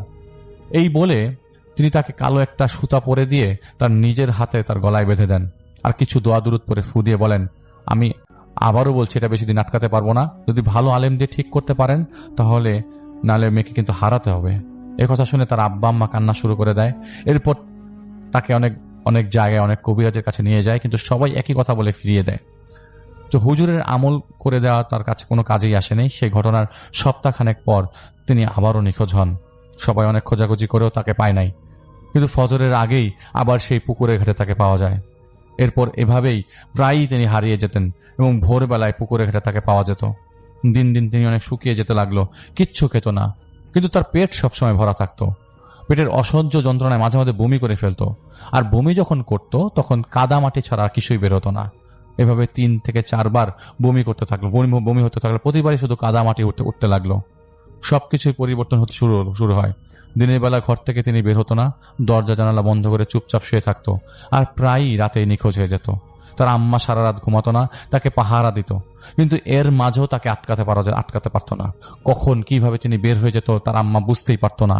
কিন্তু যখন আজান দিত তিনি তখন সবসময় নর্মাল থাকতো, আর তাকে নিয়ে যেত 12টার পরে এক সময়, আর ছেড়ে যেত ফজরের সময়। নামাজের ওয়াক্ত যতক্ষণ থাকতো ততক্ষণ কিছুটা নর্মাল থাকতো। এভাবে চলতে থাকলো প্রায় 1-1.5 মাসের বেশি সময়। এক রাতে তেমন একটা শব্দ হলো, গলায় পানি নিয়ে বাচ্চারা যেরকম গড়গড়ানি শব্দ করে তেমন শব্দ হতে লাগলো, আর তার সাথে শরীর ঝাঁকিয়ে শোয়া থেকে একেবারে উঠিয়ে তিনি দাঁড়িয়ে পড়ে। সাধারণত মানুষ শুয়ে থাকলে আগে উঠে বসে তারপর দাঁড়াতে পারে, কিন্তু তিনি একেবারে শোয়া থেকে দাঁড়িয়ে যায়। এটা দেখে তার মা অনেক ভয় পেয়ে যায়, জোরে জোরে আয়াতুল কুরসি, সূরা ফালাক, নাস এবং ইখলাস পড়তে শুরু করে। তার আম্মার দোয়া পড়ে এবং তিনি তার আম্মার দিকে তাকিয়ে একটা শয়তানি মিটমিটে হাসি দিয়ে সোজা বের হয়ে যায়। তার আম্মা কোনো কিছু না ভেবে তার পেছনে পেছনে যেতে থাকে। তার কোনো জ্ঞান নেই সেদিন সে কোথায় যাচ্ছে, শুধু তাকে ফলো করছে তার মা। তার মারও কোনো জ্ঞান নাই, তাকে যে ফলো করে যাচ্ছে কোনো খোঁজ নাই কোথায় যাচ্ছে। তো তার আম্মার ভাষ্য মতে সেদিন রাতটা ছিল এরকম, তার আম্মা তাকে ফলো করতে করতে সেই পুকুরের ঘাটে চলে যায়। তারপরে যিনি যেটা দেখে সেটা তিনি তার চোখে বিশ্বাস করতে পারেননি। তার আম্মা দেখে তার মেয়ে তার পানির উপরে হেঁটে বেড়াচ্ছে আর অট্ট হাসি দিচ্ছে। তার আকৃতি একটা বড় মানুষের চেয়েও প্রায় 3 গুণ হয়ে গেছে। হেঁটে বেড়াতে বেড়াতে তিনি প্রায় পানির ভিতরে অদৃশ্য হয়ে যায়। এটা দেখে তার আম্মা চিৎকার দিয়ে ওঠে, কান্নাজড়িত কণ্ঠে বলতে থাকে, আমার মেয়েকে দিয়ে দাও, ওকে দিয়ে দাও। কোনো শব্দ আসে না। এভাবেই তার মা অনেকক্ষণ কান্না করতে থাকে, এই আশায় যে তার মেয়েকে ফিরিয়ে দেবে। আম্মার অপেক্ষা তার চোখের পানি বিফলে যায় না। অদৃশ্য কিছু একটা এসে তাকে ঘাটে রেখে যায়। তার আম্মা দেখেন যে তিনি হাত পা ছড়িয়ে বসে আছে এই আপুটা। তার মা কোনো কিছু না ভেবে তার কাছে আসেন। তার আম্মা যখন তাকে ধরতে যাবে ঠিক তখনই তিনি হাতের ইশারা দিয়ে ধরতে নিষেধ করে দেয়। আসলে তখন শরীরটা ছিল তার, কিন্তু তার শরীরের ভেতরে ছিল অন্য কেউ। তার চোখ ছিল বিভৎস চেহারা দেখে তার আম্মা ভয় পেয়ে যায়। তার ভেতরে থাকে সে তখন উঠে, ভেতরে যে ছিল সে কথা বলে ওঠে যে, আমাকে এখন ধরবি না, জানিস আজ কেন তোকে এগুলো দেখিয়ে দিলাম, কারণ এরপর যেদিন তোর মেয়েকে নিয়ে যাব সেদিন আর ফিরিয়ে দেব না। তোর মেয়ে আমাকে আঘাত করেছে, সে আমাকে পুড়িয়ে দিয়েছে, অসহ্য যন্ত্রণা করছে আমার, দেখ তোর মেয়ে আমাকে কি করেছে। এই বলে তিনি নিজেই তার আম্মাকে তার পিঠ ঘাড় দেখায়। তার আম্মা সে দেখলো সেখানে ভয়ঙ্কর ভাবে ক্ষত হয়ে আছে। ক্ষতটা ঠিক এরকম একটা লোহার শিল গরম করে কারো শরীরে চেপে ধরা হয়, ঠিক সেরকম। কিন্তু আশ্চর্যজনক বিষয়, সেদিন থেকে ক্ষতটা থেকে প্রচন্ড তাপ আসছিল। এসব দেখে সাহস করে তার আম্মা কথা বলা শুরু করে। তার মা বলে, আপনার এই ক্ষতের জন্য আমার মেয়ে কিভাবে দায়ী? সে আপনাকে কিভাবে ক্ষত করলো? তো তার ভেতরে থাকা শয়তান বলে ওঠে, কেন তোর মনে নেই সেদিন দুপুরে তোর মেয়ে এসে আমার উপর লাফ দিয়েছিল? অনেকদিন পর আমি আমার বাড়িতে ফিরছিলাম, কিন্তু আমার বাড়িতে যাওয়ার আগে তোর মেয়ে আমার উপর লাফিয়ে পড়ে। এরপরে আমার থেকে এই অবস্থা। আমি অনেক আগেই তোর মেয়েকে শেষ করে ফেলতাম, কিন্তু আমি দুর্বল হয়ে পড়ি, সেটা করতে পারিনি। আর তোর মেয়েকে প্রতি রাতে নিয়ে এসে তাকে মৃত্যু দেখিয়ে এখানে রেখে ফেলে যাই। তো আমার শয়তানি শক্তি আছে এবং আমি অনেক শক্তিশালী, তোরা কেউ আমাকে আটকাতে পারবি না, তোর মেয়েকে আমি নিয়ে যাবই। তার আম্মা বলে, আমার মেয়ের তো এত শক্তি নেই যে আপনার উপর লাফিয়ে পড়লে আপনি আঘাত পাবেন, সে তো ছোট একটা বাচ্চা। তিনি বলেন, তোর মেয়ে সেদিন সকালে কি করেছে তুই জানিস না? সে তো সকালে উঠে তার মা বলে, সে তো সকালে উঠে কিছু করেনি, ফজরের নামাজ আদায় করে মসজিদে গিয়েছিল কোরআন শিক্ষার জন্য। আর কোরআন পড়া হয়ে গেলে তিনি নিজের শরীরে সবসময় ফু দিত, আর এটাই ছিল তার মেইন কারণ সেই অদৃশ্যের শরীরে জ্বলে যাওয়ার। তো তিনি নাকি বলছিলেন যে আমার অংশ তোর মেয়ের সাথে লেগেছে, সে এখানে এভাবে জ্বলে পুড়ে গেছে, আমি তোর মেয়েকে ছাড়বো না। তাকে আমি নিয়ে যাবই। এ কথা বলতেই মসজিদের মাইকে ফজরের আজান পড়ে। তিনি সাথে সাথে জ্ঞান হারিয়ে যায়। তার আম্মা তাকে কোলে করে বাড়িতে নিয়ে আসে, তার আব্বাকে পুরো ঘটনা বলে। তার আব্বা খুব চিন্তায় পড়ে যায়, কি করবে ভাবে। সেদিন সকাল 7-8টার দিকে দেখে তার নানি, খালু, খালার বড় ভাই এসেছে তাদের বাড়িতে। তার নানার খালাতো ভাই আর কি, তার নানার বাড়িতে, তার নানির বাড়ি হচ্ছে ঢাকার মিরপুর 12-তে। তো হঠাৎ হয় নানিকে দেখে তার মা খুব জোরে কান্না শুরু করে দেয়। তার নানি তার মায়ের মাথায় হাত দিয়ে বলেন, কান্নার কিছু নেই, আমি সবই জানি। এই কথা শুনে তার মা সহ বাড়ির সবাই চমকে ওঠে, কারণ মা তো কিছুই বলেন এই নানিকে, তাহলে জানলো কি করে। তো নানি বলেন, সব ঠিক হয়ে যাবে, তোমরা কান্নাকাটি করার দরকার নেই, আমি আসছি, আল্লাহ তাআলা একটা ব্যবস্থা করে দেবেন। যাই হোক, সেটা ব্যাপার না, সব ঠিক হয়ে যাবে। তো তার নানি খুব আলেম ব্যক্তি ছিল, অনেক কিছুই জানতো, আমল করত, এবং তার যতটুকু মনে পড়ে তার নানির কাছে নাকি অনেক জিন আসতো আর কি, এরকম কিছু একটা। ওনারা সবসময় তার নানিকে সাহায্য করত, এবং তার সাথে যা ঘটেছিল তার সবই তার নানিকে তারা বলেছেন। তার নানি এটাও জানতেন যে তার সাথে যে আছে সে শয়তানের পূজারী এবং অনেক শক্তিশালী, এবং সাথে তার সাথে যখন এরকম কিছু ঘটেছে তখন ওনার সাথে 4-5 জন আলেম জিন পাঠিয়ে দিতেন। সারা রাত সেই আলেম জিন ছিল শয়তানটার সাথে যুদ্ধ করে তাকে বাঁচাতো, কিন্তু তারা পুরোপুরি সফল হতে পারতেন না, কারণ শয়তানটা ছিল অনেক শক্তিশালী। তাকে যতবারই সেই শয়তানটা নিয়ে যেত ততবারই ওনারা এভাবে কিছু জিন পাঠিয়ে দিতেন। সেই জিনেরা তার সাথে প্রায় এক প্রকার লড়াই করে তাকে রক্ষা করত। কিন্তু শেষবার যখন আম্মা তার মাকে সেই শয়তানটা হুমকি দেয়, সেদিন তারা আর কিছু করতে আসতে পারেনি। আর সেই জন্যই তার নানি বিকালের বাসে রওনা দিয়ে তাদের বাড়িতে আসে। ঢাকা থেকে তাদের বাড়ি আসতে 7 থেকে 8 ঘন্টা সময় লাগে, কিন্তু সেদিন সময় লেগেছিল 13 থেকে 14 ঘন্টা। নানি সবকিছু বুঝতে পেরেছিল, কিন্তু কিছুই বলেনি, শুধু আমল করে গেছেন বেশি বেশি। তো বেশি কথা না বলে তার নানি ফ্রেশ হয়ে অজু করে, এবং অজু করেই 2 রাকাত নফল নামাজ আদায় করে কোরআন তেলাওয়াত করতে বসে পড়ে। কোরআন তেলাওয়াত শুরু করার আগে তার বাবাকে বলে মোমবাতি, আগরবাতি, গোলাপ জল আর 1 টুকরো কাফনের কাপড় এক দামে কিনে নিয়ে আসতে। তার বাবা তাড়াতাড়ি চলে যায় সেগুলো কেনার জন্য। তার নানি কোরআন তেলাওয়াত শুরু করে, এবং তাকে পাশে বসিয়ে রেখেই একটানা জোহর পর্যন্ত তার নানি কোরআন পড়েন একটু উচ্চ স্বরে। এরপর জোহর থেকে আবার নামাজ পড়ে আবার শুরু করেন আসর পর্যন্ত, এভাবে মাগরিব পর্যন্ত, এবং এরপর এশা পর্যন্ত তিনি কোরআন শরীফ পড়লেন। এর মাঝে তার নানি 1 ফোঁটাও পানি খান নেই। এশার নামাজ আদায় করে তিনি বললেন, যেগুলো কিনে নিয়ে আসে সেগুলো আমাকে দাও। সেগুলো তিনি হাতে নিয়ে কিছু একটা পরে ফু দেন। ঠিক এই সময় তার মা কাঁদতে কাঁদতে এসে বলে, তাকে কোথাও খুঁজে পাওয়া যাচ্ছে না। তো নানি বলেন, কান্না করো না, আমি সব দেখছি। নানি আর দেরি না করে আসন পেতে বসেন, আসনে বসে পড়েন। কিছুক্ষণ পর তার নানি ভারী কণ্ঠে বলেন, তোর মেয়ে গোরস্থানে আছে, যা ওকে গিয়ে নিয়ে আয়। তার মা বুঝতে পারলেন যে এটা তার নানি না অন্য কেউ। তিনি দেরি না করে আরো কয়েকজন লোক মিলে তাকে গোরস্থানের কাছ থেকে নিয়ে আসে।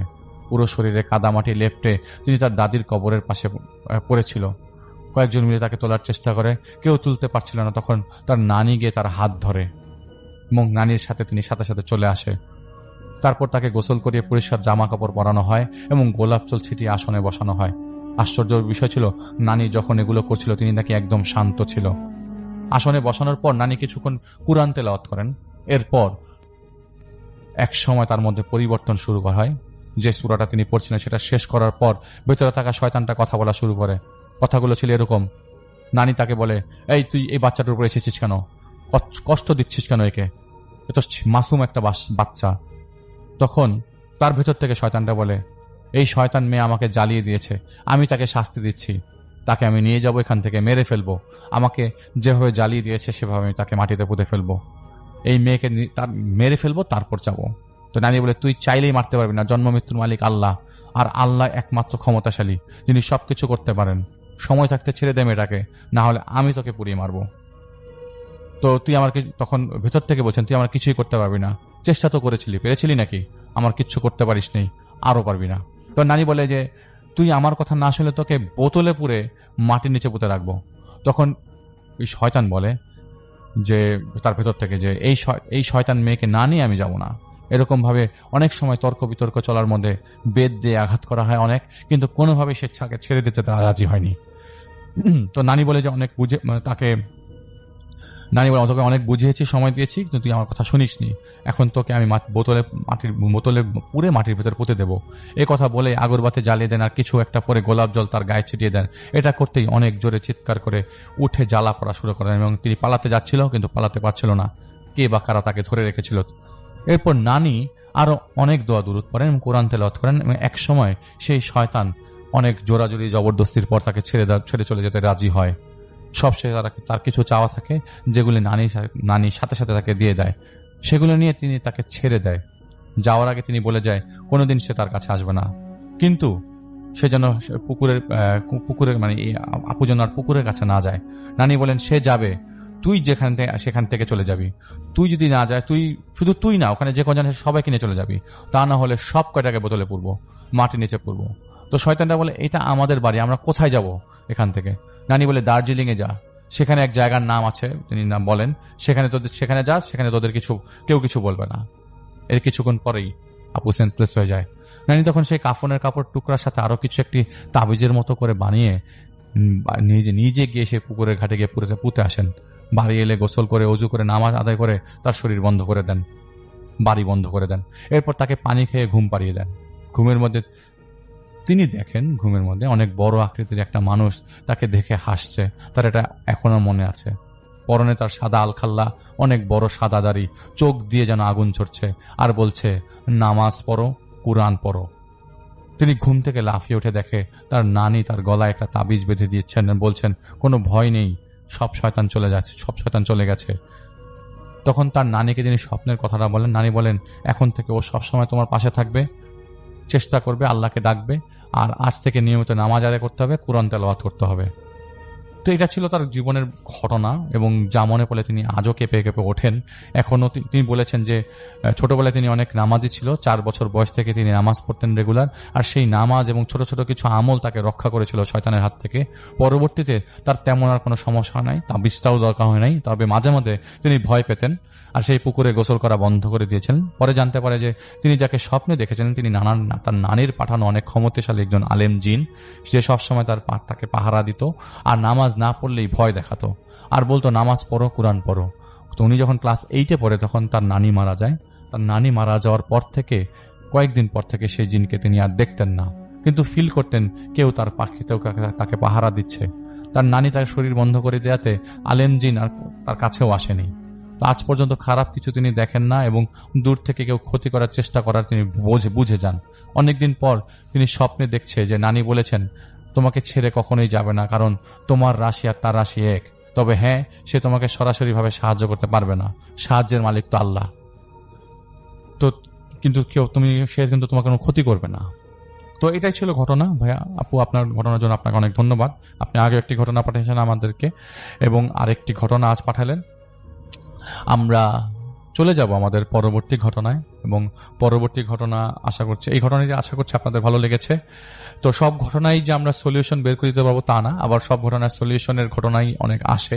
আমাদের তান্ত্রিকের ঘটনা আসে, কত ধরনের তান্ত্রিক চারিপাশে ঘোরে, কত রকমের খারাপ কাজের জন্য মানুষ লিপ্ত, ভালোবাসায় আটকে ফেলার জন্য কত ধরনের কুফরি কালামে ব্যস্ত মানুষ।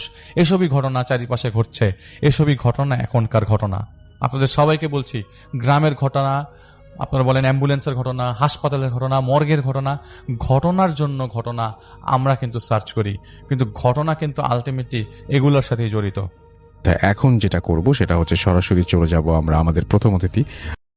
আসসালামু আলাইকুম। এখন রাজশাহী পুঠিয়া সংলগ্ন একটি পুরনো বাগান বাড়ি 2022 সালের নভেম্বর মাসে এই ঘটনাটি ঘটেছিল। আকাশ আর তার 3 বন্ধু সোহেল, রাফি আর জিসান মিলে ঠিক করলো তারা শহরের কোলাহল ছেড়ে কয়েকদিন এই পুরনো বাগান বাড়িটায় থাকবে। বিশাল এলাকা জুড়ে আম, লিচু, এসব বাগান, তার মাঝখানে ব্রিটিশ আমলে এক চুন সুরকি দোতলা বাড়ি। বাড়ির মালিক আকাশের দূর সম্পর্কে এক আত্মীয়, যিনি সচরাচর সেখানে যান না। তো প্রথম রাতে কি হয়েছিল চলুন। সবকিছু স্বাভাবিক ছিল প্রথম রাতে, তারা সবাই ওখানে ঘুরতে গিয়েছিল, আগে বলে রাখি। আর হচ্ছে যে ওই যে বাসাতে গিয়েছিল ওই রাজশাহীতে, পুরো রাজশাহী বিভাগে ওইটাই ফার্স্ট দোতলা বাড়ি ছিল, ছাদ ঢালাই করা। যাই হোক, সেখানে তারা প্রথম রাতে খুব স্বাভাবিক ছিল, কিন্তু মাঝরাতে জিসানের হঠাৎ মনে হলো ঘরের জানালার কাছে কেউ নখ দিয়ে আঁচড়াচ্ছে। জিসান ভাবলো হয়তো গাছের ডাল, কিন্তু কিছুক্ষণ পর সে স্পষ্ট শুনতে পেল কেউ একজন জানালার বাইরে থেকে খসখস গলায় বলছে, একটু ভিতরে আসবে বা আমি কি আসবো?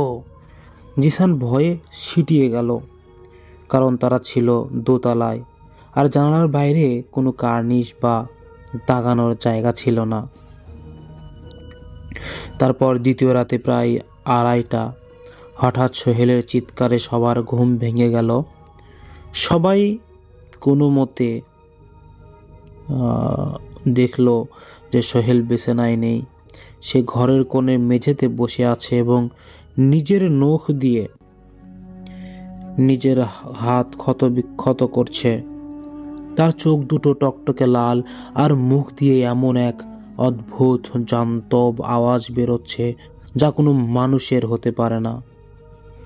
রাফি তখন সোহেলকে ধরতে গেল। হঠাৎ তার ঘরের সব কটা জানালা একসাথে দরাম দরাম করে খুলে গেল।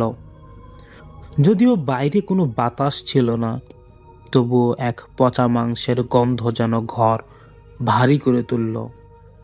টর্চের আলোয় তারা দেখল সোহেলের ছায়াটা দেয়ালের গায়ে নড়াচড়া করছে, কিন্তু সোহেল তার নিজের শরীরটা নিজ স্থিরভাবে বসে আছে।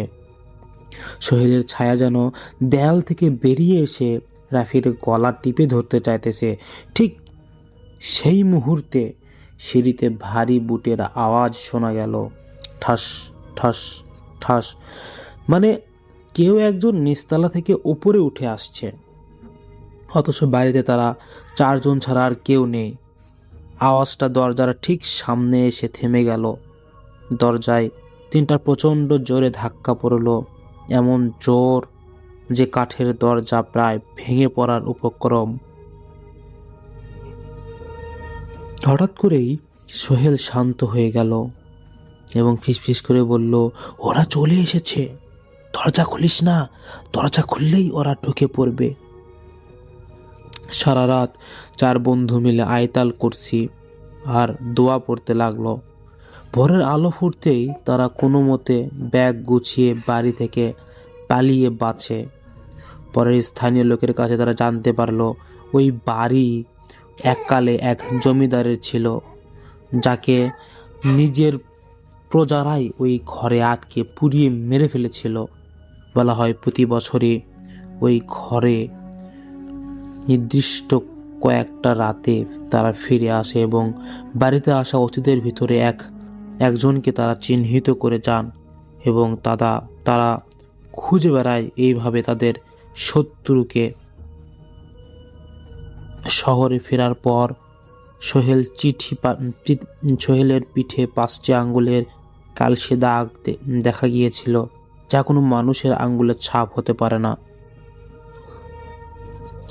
তারপরে শহরে ফেরার কয়েকদিন পর থেকেই সোহেলের আচরণ পুরোপুরি পাল্টে যেতে শুরু করলো। দিনের বেলা সে একদম চুপ থাকতো, কিন্তু সূর্য ডুবলেই তার মধ্যে অদ্ভুত এক অস্থিরতা দেখা যায়। সবচেয়ে ভয়ের ব্যাপার ছিল সেই আঙ্গুলগুলোর ছাপ। সোহেলের পিঠে সেই কালশিটের দাগগুলো কমছিল না, বরং সেগুলো দিন দিন আরও গাঢ় এবং বড় হচ্ছিল। মনে হচ্ছিল চামড়ার নিচ দিয়ে কালো কোনো বিষাক্ত শিরা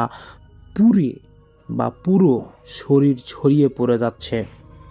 রাত তখন প্রায়, এই ঘটনার 10 দিন পরে, রাত তখন 3টে। আকাশ হঠাৎ সোহেলের মায়ের ফোন পেল। ওপাশে কান্নার শব্দ এবং, আকাশ তুই তাড়াতাড়ি আয়।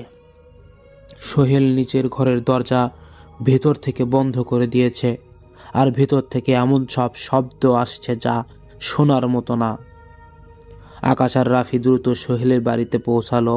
দরজা বাইরে দাঁড়াতেই তাদের রক্তগুলো হিম হয়ে গেল। ভেতর থেকে শোনা যাচ্ছিল তার হাড় মরমর করার শব্দ আর সোহেলের গলায় এক বিকট হাসি। কিন্তু সেই হাসির মাঝেও আরও একটা কণ্ঠস্বর ছিল, যেটা খুবই ভারী এবং পুরাতন আমলের মানুষের মতো। তারা দরজা ভেঙে ভিতরে ঢুকেই দেখলো সোহেল ঘরের সিলিং ফ্যানের সাথে ঝুলে আছে, কিন্তু তার গলায় কোনো দড়ি নেই। সে যেন বাতাসের ভর করে ঝুলে আছে। তার চোখ দুটো উল্টে আছে, শুধু সাদা অংশ দেখা যাচ্ছে। আর সবচেয়ে ভয়ঙ্কর দৃশ্য ছিল সোহেলের পিঠ। সেই 5টি আঙ্গুলের দাগ থেকে রক্তবর্ণ ধোঁয়া বের হচ্ছে এবং দেয়ালের এক বিশাল ছায়া ফুটে উঠেছে। সেই জমিদার অবয়ব, তারা যার কথাই পুঠিয়া শুনেছিল, পুরো পুঠিয়া শুনেছিল। হঠাৎ সোহেলের মাথাটা 180 ডিগ্রি ঘুরে গিয়ে আকাশের দিকে তাকালো। তার মুখ দিয়ে কালো রঙের আঠালো এক ধরনের তরল বেরিয়ে আসলো। সে খসখসে গলায় বলল, তোরা 4 জন এসেছিলি, একজনকে তো দিতেই হবে। ও না গেলে তোদের কাউকেই আমি ছাড়বো না। রাফিয়ার আকাশ ভয়ে স্থবির হয়ে গেল। ঠিক সেই মুহূর্তে তাদের মনে পড়ল পুঠিয়ার সেই বাড়ি থেকে সোহেল একটা পুরনো আংটি কুড়িয়ে এনেছিল। তারা দ্রুত সোহেলের আলমারি খুঁজে সেই আংটিটা বের করলো এবং আংটিটা হাতে নিতেই মনে হলো সেটা আগুনের মতো গরম। আকাশ চিৎকার করে বলল, আমরা এটা ফিরিয়ে দিয়ে আসবো, ওকে ছেড়ে দাও। আংটিটা নিয়ে ঘর থেকে বেরোনোর মুহূর্তে একটা প্রচণ্ড বাতাসের ঝাপটা এলো এবং সোহেল ধপাস করে নিচে পড়ে গেল। সে জ্ঞান হারিয়ে ফেলল, কিন্তু তার পিঠের সেই দাগগুলো তখন আর কালশিটে নেই। সেখানে স্পষ্ট পোড়া মাংসের মতো ক্ষত তৈরি হয়েছে, ঠিক যেন কেউ গরম লোহা দিয়ে ছেঁকা দিয়েছে। সোহেল বেঁচে আছে ঠিকই, কিন্তু তার আর আগের মতো কোনো কিছুই নেই। সে এখন কোনো কথা বলে না। সে সারা দিন দেয়ালে কি যেন তাকিয়ে দেখে, আর প্রতি অমাবস্যার রাতে সেই বাগান বাড়ির দিক থেকে এক অদ্ভুত পচা গন্ধ তার ঘরে ছড়িয়ে পড়ে।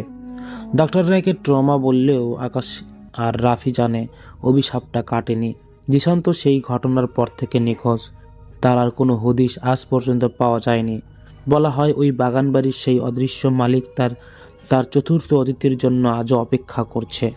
তো এই ছিল আমাদের কাছে পাঠানো ঘটনা। ধন্যবাদ আকাশ ভাই আপনাকে, আপনি এত সুন্দর একটা ঘটনা উপস্থাপন করেছেন। তো যাই হোক, আজকের মতো এখানেই বিদায় নিচ্ছি। যারা যারা ঘটনা পাঠাতে চান তারা অবশ্যই ঘটনা পাঠাবেন। আমরা প্রতিনিয়ত আপনাদের ঘটনাগুলো শুনবো। ধন্যবাদ। আসসালামু আলাইকুম। প্রিয় লিসেনার, ধন্যবাদ যারা আমাদের সম্পূর্ণ ঘটনাগুলো শুনলেন। আমরা প্রতিনিয়ত আপনাদের জন্য লং ভূতিশন চ্যানেলে এইরকম ঘটনা বানিয়ে যাচ্ছি। আপনাদের এই লং ভূতিশনের বাছাই করা ঘটনাগুলো আপনাদের কেমন লাগছে তা আমাদের কমেন্ট করে জানান। লিসেনার্স, আমরা কিন্তু প্রতিনিয়ত আপনাদের জন্য বিভিন্ন জায়গা থেকে ভয়ঙ্কর যে ঘটনাগুলো আছে সেগুলো কালেক্ট করে আপনাদের সামনে উপস্থাপন করার চেষ্টা করি। লিসেনার্স, আপনারা যদি আমাদেরকে সাজেস্ট করেন বা আপনারা যদি আমাদেরকে বলেন যে আমরা এর কণ্ঠে ঘটনা শুনতে চাই, আমাদেরকে কমেন্ট করে বলতে পারেন, আমরা তার কণ্ঠে ঘটনা নিয়ে আসবো।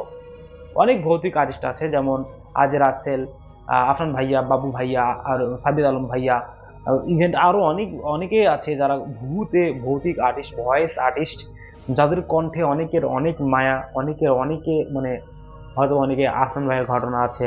আফরান ভাই সবসময় নিজের এলাকা কেন্দ্রিক ঘটনাগুলো বলে এবং তিনি সর্বদাই কিন্তু রাজবাড়ি ওই আলাদা, মানে উনি আলাদা ধরনের কন্টেন্ট আপনাদের সামনে তুলে ধরে। এবং আরও কিন্তু বাবু ভাইয়া আছেন, তিনি সবসময় মোহাম্মদপুর এরিয়া নিয়ে ঘটনা বলে। আমাদের চোখের সামনে, চোখের বাইরে আমরা দেখা অনেক ঘটনায় ঘটে যাচ্ছে, যেগুলো আসলে আমাদের অব্দি আসছে না বা আমরা জানছি না। আমাদের সাথে যতটুকু ঘটে ততটুকুই কিন্তু আমরা জানি, এর বাইরে কিন্তু আমরা আর কি হয়ে যাচ্ছে আমাদের দুনিয়াতে, আমাদের এলাকাতে আমরা জানি না। তো তেমনি সাবিদ আলম ভাইয়া আছে, যিনি সর্বদাই বিভিন্ন ইমেইল তাদের কালেক্ট করে ফেসবুক পেজের মাধ্যমে।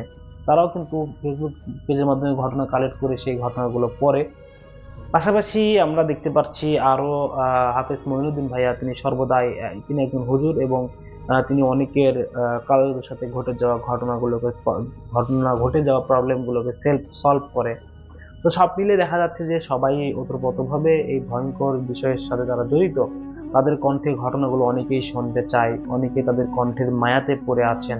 তো আমাদের লং ভূত এফএম চ্যানেল আপনাদের রুচি বুঝে আপনাদের কোন ঘটনা ভালো লাগবে সেই ঘটনার উপর প্রায়োরিটি দেয় এবং সেই ঘটনায় কিন্তু আপনাদের সামনে তুলে ধরার চেষ্টা করে যাচ্ছে বা চেষ্টা করে আসছে আজ পর্যন্ত এই লং ভূত এফএম চ্যানেল। লং ভূত এফএম চ্যানেলটিকে সাবস্ক্রাইব করবেন।